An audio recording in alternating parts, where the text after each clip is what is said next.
Davi foi um homem que tinha muitas qualidades e a sua trajetória na Bíblia é marcada aí por histórias heróicas como vencer o gigante Golias. Você sabe dessa história, né? Por outro lado, a sua trajetória também é marcada por adultério e por assassinato. E a pergunta que não quer calar é: por que Davi era um homem segundo o coração de Deus, mesmo tendo cometido aí pecados gravíssimos? Vem comigo que eu vou responder essa pergunta. Olá pessoal, Anderson de Aguiar aqui mais uma vez com vocês para tirar aí uma dúvida a respeito do rei Davi. E sem sombra de dúvidas que Davi é um dos mais importantes personagens da Bíblia, já que então é considerado aí pai de Jesus. Lembrando que o Novo Testamento menciona aí várias vezes que o nosso Cristo é descendente de Davi. Mas hoje eu não vou entrar em detalhes sobre quem era Davi, mesmo porque eu já estou preparando aí mais vídeos a respeito dele. Então se inscreva aí no canal e ative o sino para você não perder os próximos vídeos, combinado? Então pessoal, como eu falei na introdução, meu objetivo hoje é justamente explicar então esse termo aí, um homem segundo o coração de Deus. É isso que eu vou fazer hoje, tá? Não vou contar a história sobre o rei Davi, que tem muita coisa para contar também. Isso porque muitos ficam confusos então a respeito desse termo, já que apesar aí dos grandes feitos de Davi, né, ele também tinha lá os seus pecados. Vamos concordar com isso. A gente já concorda sobre isso, ok?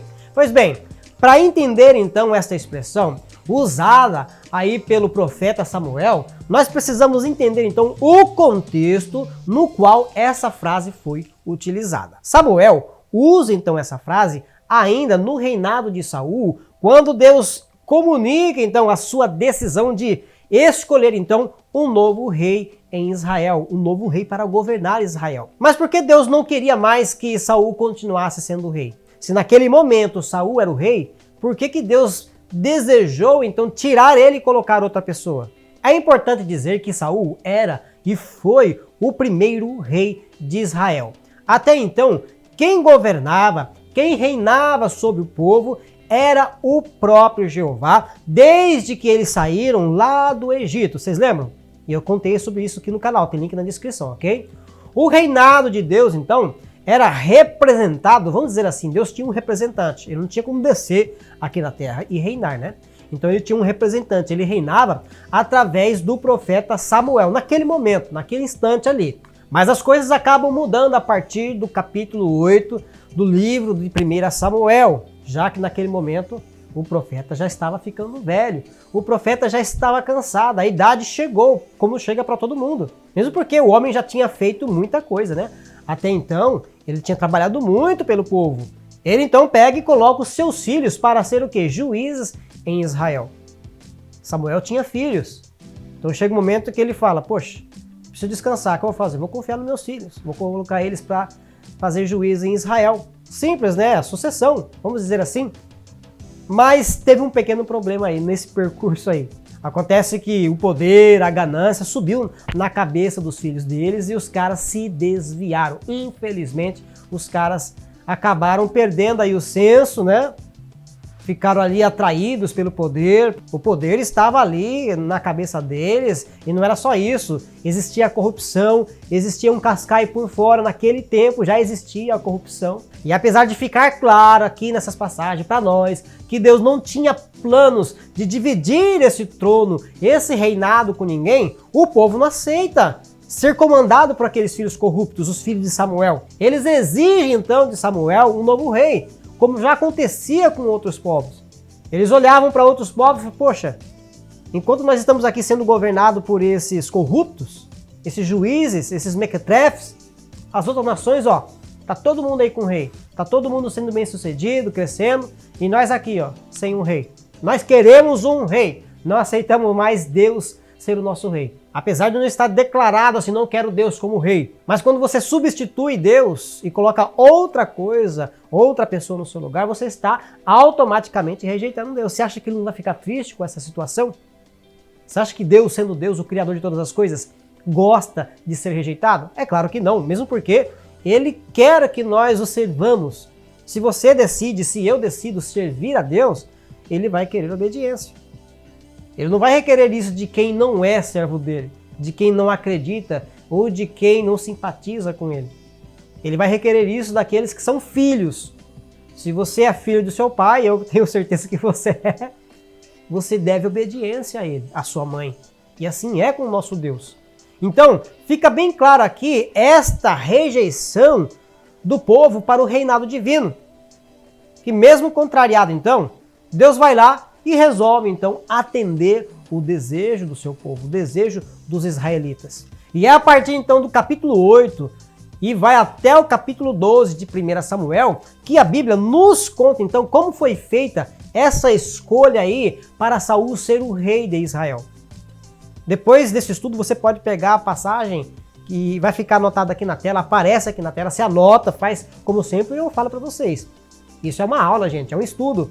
Pegue sempre o seu caderno, a sua caneta, um lápis, vai escrevendo, vai anotando tudo que eu vou falando, depois você confere na Bíblia, claro, faz o seu estudo completo, assiste os outros vídeos do canal, tem vídeos relacionados aqui na descrição do vídeo, assim você vai fortalecendo o seu conhecimento. Então na tela vai aparecer, está aparecendo aí, todos os versículos que eu trago neste estudo. Então o que acontece? Nesses capítulos, do capítulo 8 até o versículo 12, fica explícito, fica bem claro que Deus então colocou uma condição. Ou seja, eu vou dar o rei para vocês, mas eu quero uma coisa em troca. Vocês vão ter que fazer. Tipo, é um acordo, né?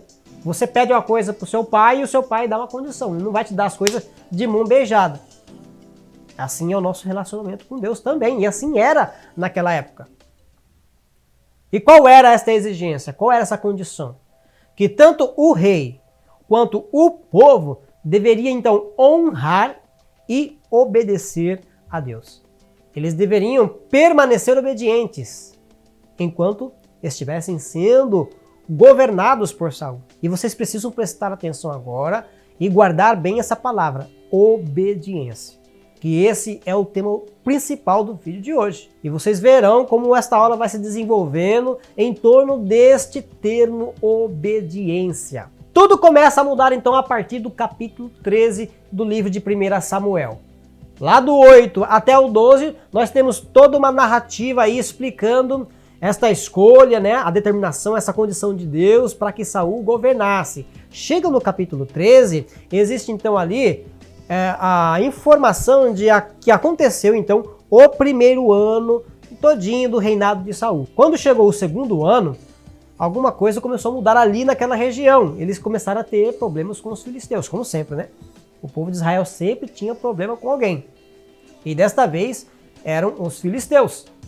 Então, no segundo ano do reinado, juntou Saul, juntou o seu filho Jonatas, que participava também das guerras, né, das batalhas, e mais 4.000 homens, 4.000 soldados que declaram então guerra, vamos dizer assim, quando o filho Jonatas ataca então uma parte dos filisteus. Tinha os filisteus acampados lá, Jonatas vai lá com seus homens e pá! Fere aqueles soldados, alguns fogem e o povo filisteu, o rei dos filisteus fica sabendo e então eles declaram vingança. A guerra estava declarada. Os filisteus então decidem se vingar, eles reúnem então 36.000 soldados e partem para poder atacar Saul e o povo que estava ali com ele. Acontece que o povo estava ali em Gilgal, reunido com Saul. Uma boa parte do povo estava ali, meio que feliz com aquela conquista do filho de Saul, Jonatas.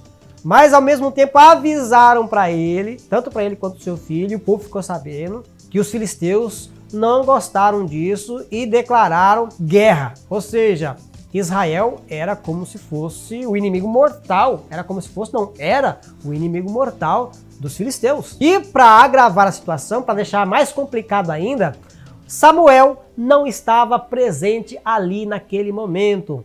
E era responsabilidade dele como profeta fazer sacrifícios, oferecer ofertas voluntárias a Deus. Exclusiva, ninguém mais poderia fazer isso. Ele sai e ficaria fora por 7 dias. E ele deixou bem claro que ele deveria esperar voltar daquela viagem. Ele não poderia fazer nada enquanto Samuel não voltasse. 7 dias. Pensa na agonia desse homem. homem agoniado, vexado. E era Samuel que precisava estar ali para fazer as ofertas, para agradecer a Deus e para saber o que Deus tinha para falar, se eles iam vencer ou não, porque era hábito dos judeus, né? Se consultar a Deus antes de ir para uma guerra. Então, Samuel se ausenta por 7 dias e deixa ali bem claro: ó, Saul, não faz nada, tá? Até eu voltar. Isso era uma ordem expressa de Deus. Ele não poderia desobedecer. Olha só, obediência. Mas o exército filisteu estava se aproximando e nada do profeta Samuel chegar. O povo, é claro, começa a ficar com medo, aquele exército chegando, né, se aproximando. Alguns fogem para dentro das casas, outros vão para dentro das cavernas e outros, é claro, começam a cobrar uma atitude enérgica de Saul. Você tem que fazer alguma coisa, você é o nosso rei. O profeta não está aí, mas você tem que tomar uma atitude. Saul, é claro, fiquei paciente, está ali esperando Samuel. Samuel falou para ele esperar. Já são 7 dias e nada do profeta chegar e o exército está chegando. O que a gente vai fazer? E aí recebendo cobrança de um lado, cobrança de outro, ali vendo que o povo estava indo embora, ele ficando sozinho ali, vai morrer sozinho, né? Era o medo dele, só pode. E interessante aqui que o profeta não estava atrasado, ainda era o 7º dia. Não eram 8 dias. E às vezes a gente fica nessa questão, Deus não se atrasa. E a gente fica cobrando, fica desesperado e às vezes toma atitude que não deve, desobedece a Deus e toma a atitude errada na vida. Eu sei porque eu fiz várias vezes isso. E até hoje eu arco com as consequências. E não foi diferente com Saul. E a Bíblia então vai nos relatar assim, nos versículos 8 ao 13, então, de 1 Samuel. Olha só. E esperou Saul 7 dias, até o tempo que Samuel determinara. Não vindo, porém, Samuel a Gilgal, o povo se dispersava dele. Então disse Saul: trazei-me aqui um holocausto e ofertas pacíficas. E ofereceu o holocausto. E sucedeu que, acabando ele de oferecer o holocausto, eis que Samuel chegou e Saul lhe saiu ao encontro para o saudar. Então disse Samuel: que fizeste? Aí disse Saul: porquanto via que o povo se espalhava de mim, e tu não vinhas nos dias aprazados, e os filisteus já tinham se ajuntado em mim, mas eu disse: agora descerão os filisteus sobre mim a Gilgal, e ainda à face do Senhor eu não orei, e constrangi-me, e ofereci holocausto. Então disse Samuel a Saul: procedeste neciamente, e não guardaste o mandamento que o Senhor teu Deus te ordenou, porque agora o Senhor teria confirmado o teu reino sobre Israel para sempre. Porém agora não subsistirá o teu reino. Já tem buscado o Senhor para si um homem segundo o seu coração, e já tem ordenado o Senhor que seja capitão sobre o seu povo, porquanto não guardaste o que o Senhor te ordenou. É muito azar, né, Saul? Poxa, não podia esperar? O cara nem esperou terminar o 7º dia e foi desobediente à ordem dada pelo profeta. Era a ordem de Deus, ou seja, o cara tinha tudo para ter um reinado de sucesso, inclusive com a bênção de Jeová. Pensa num negócio triste. Você estava ali, ele estava chegando da viagem e ia confirmar o reinado de Fló. Pensou? Se tivesse esperado, o nome dele estaria nos anais da história judaica. Mas não, o cara foi precipitado, foi nécio, ou seja, sem experiência. Ser nécio é ser novo, né? Ser inocente, desobediente, porque os filhos, quando são mais novos, tendem a ser mais desobedientes. Você fala, e eles continuam fazendo errado, até que vão crescendo e vão aprendendo. Então, quando você é mais novo, você é nécio e acaba desobedecendo e trocando os pés pelas mãos. Samuel, então, declara lá no versículo 14 que Deus já tinha, então, alguém no seu coração.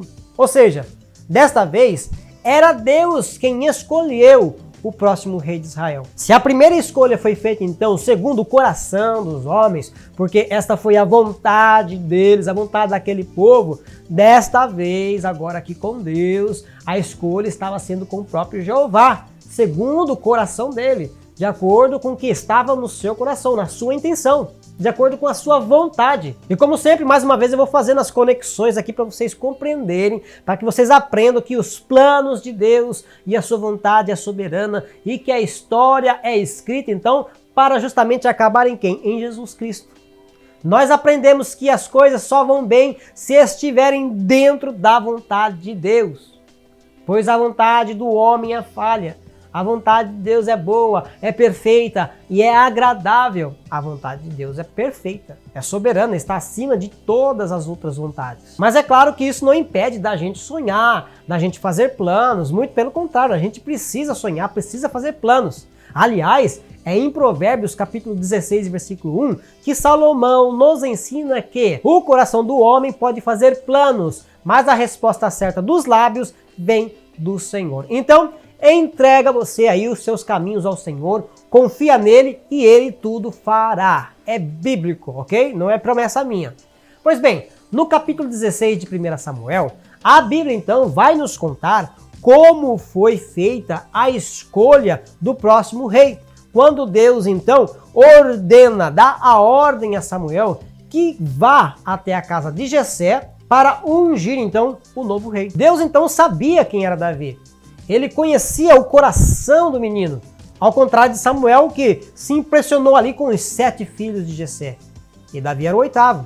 Jessé tinha 8 filhos. Tanto é que a Bíblia nos relata assim, no versículo 7 do capítulo 16 de 1 Samuel. Confere comigo. Porém o Senhor disse a Samuel, não atentes para a sua aparência, nem para a grandeza da sua estatura, porque eu tenho rejeitado. Porque o Senhor não vê como vê o homem, pois o homem vê o que está diante dos olhos, porém o Senhor olha para o coração. É interessante a gente abrir um parênteses aqui, que ele fala a respeito da estatura. Os 7 irmãos de Davi eram altos, todos eles. Mas não era só isso. Davi era baixinho, tudo bem.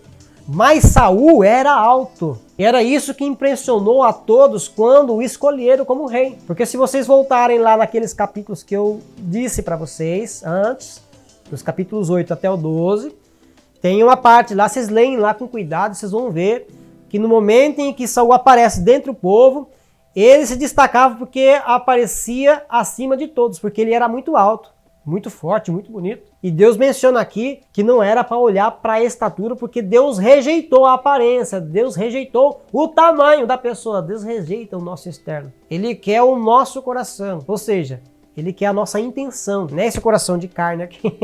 Ele quer a intenção, ele deseja a intenção, que a intenção seja pura, que a intenção seja verdadeira. Afinal de contas, Jesus fala que ele procura, de fato, ainda procura, verdadeiros adoradores que o adorem em espírito e em verdade. Ou seja, na intenção. Não importa onde, mas sim na intenção. E isso já estava claro aqui, quando ele fala que ele rejeitou a estatura. Ele rejeitou o externo, a beleza, a grandeza, porque o homem se baseia nisso, no que ele pode ser, no que ele é, no tamanho que ele tem, no poder que ele tem, no dinheiro que ele tem. E quando Samuel, então, entrevista ali todos os 7, fica impressionado, mas Deus rejeita cada um deles também. Não, não, não, não, não. Samuel então pergunta, acabou, tem mais gente aí? Porque eu não sei mais o que eu vou fazer. Aí o pai lembra que tem o caçula dele, Davi, que não estava ali, estava onde? Estava trabalhando. Enquanto o 7 estava de boa ali, Davi estava trabalhando. Era dedicado, né? Era obediente. Ele que era um adolescente pequeno, um adolescente magrinho, diferente dos outros irmãos, era ruivo, né? Tinha uma diferença que era gritante, vamos dizer assim, né? Mas não se enganem. Apesar dessas características aí que eu menciono, Davi, então, sabia se comportar diante das pessoas. É muito difícil, né?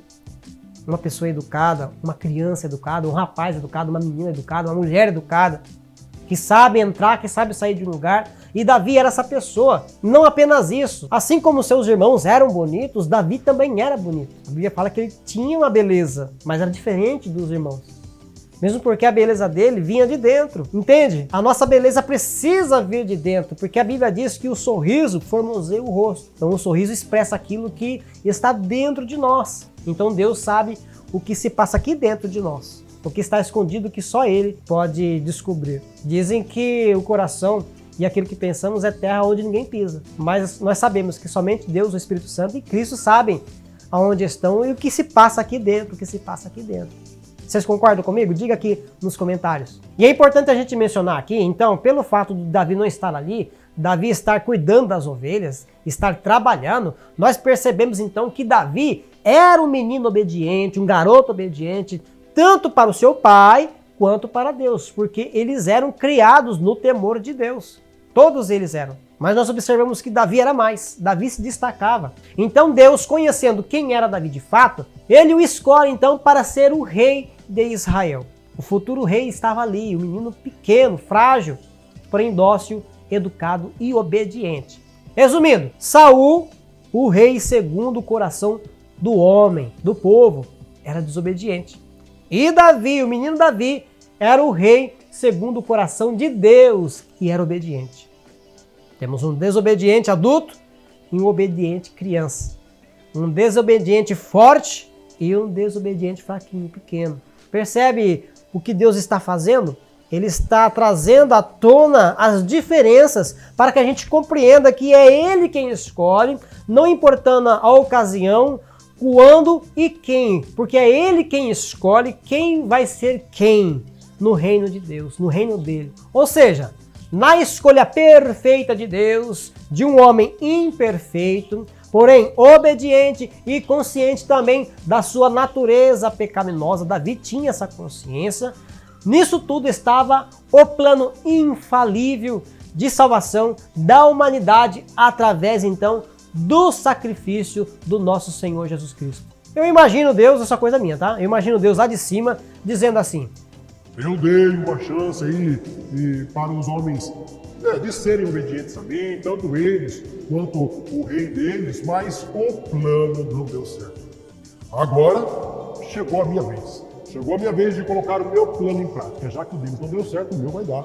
E eu já sei quem eu vou colocar no lugar. Vai ser Davi. Vai ser esse menininho fraquinho aqui. Vai ser ele que eu vou colocar. A Bíblia não conta isso, tá? Eu estou conjecturando, mas isso reflete essa situação, tá? É uma interpretação, vamos dizer assim. Estou fazendo uma conjectura aqui, bem teatral, para a gente compreender, então, que o plano do homem falhou. E o plano de Deus era perfeito. E o plano de Deus ainda é perfeito. Vocês percebem, então, o que é ser um homem segundo o coração de Deus? Vocês entenderam? É um homem, então, que está nos planos dele. Um homem que é escolhido dele. E como nós, então, podemos nos tornar esse homem nos dias de hoje?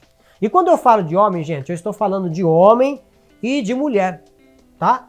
Os dois fazem parte da humanidade. E por isso que eu estou usando o termo homem para englobar os dois, ok?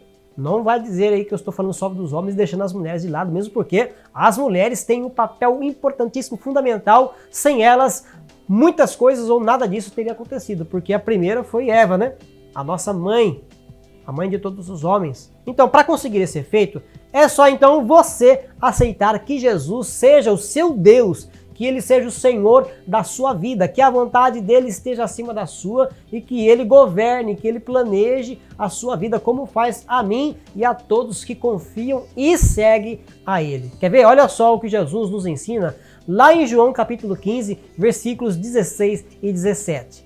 Não me escolhestes vós a mim, mas eu vos escolhi a vós e vos nomeeis para que vades e deis fruto, e o vosso fruto permaneça, a fim de que tudo quanto em meu nome pedirdes ao Pai, ele vô-lo conceda. Isto vos mando, que vos ameis uns aos outros. Gente, e é no versículo 14, então, deste mesmo capítulo, que Jesus deixa claro que devemos ser obedientes a ele. Lembra disso que eu falei, né, da obediência? Diz assim, ó: vós sereis meus amigos se fizerdes o que eu vos mando. Então, mais uma vez, nós vemos uma condição de Deus. Lá atrás ele deu uma condição: eu vou dar um rei para vocês, mas vocês precisam ser fiéis e obedientes a mim.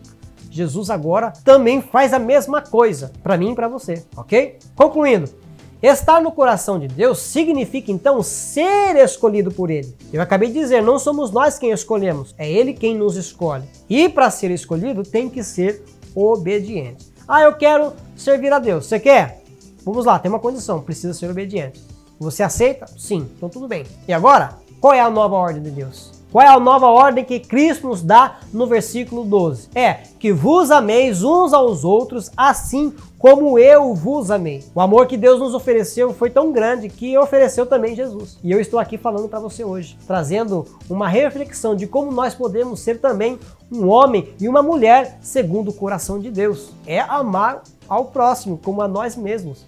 É um novo mandamento, gente. Não tinha como obedecer todos os mandamentos. Vem Jesus e obedece a todos. Ele concluiu tudo que tinha na lei para que ele trouxesse um novo mandamento. E vocês podem observar, nos outros vídeos que eu já fiz aqui, eu sempre falo a respeito desse amor, do amor de Cristo, do amor de Deus, ok? Pessoal, o apóstolo Paulo também nos ensina, lá em Efésios capítulo 2, que a salvação, então, é pela graça, não pelas obras, para que ninguém se glorie de fazer isso ou de fazer aquilo.